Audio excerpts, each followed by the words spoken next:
demikian satu pertemuan dari kita di kesempatan kali ini.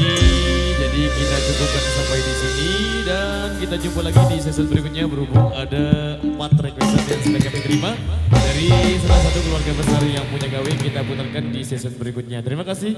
Terima kasih kesempatan buat rekan-rekan dari IB untuk perform kembali. Wassalamualaikum.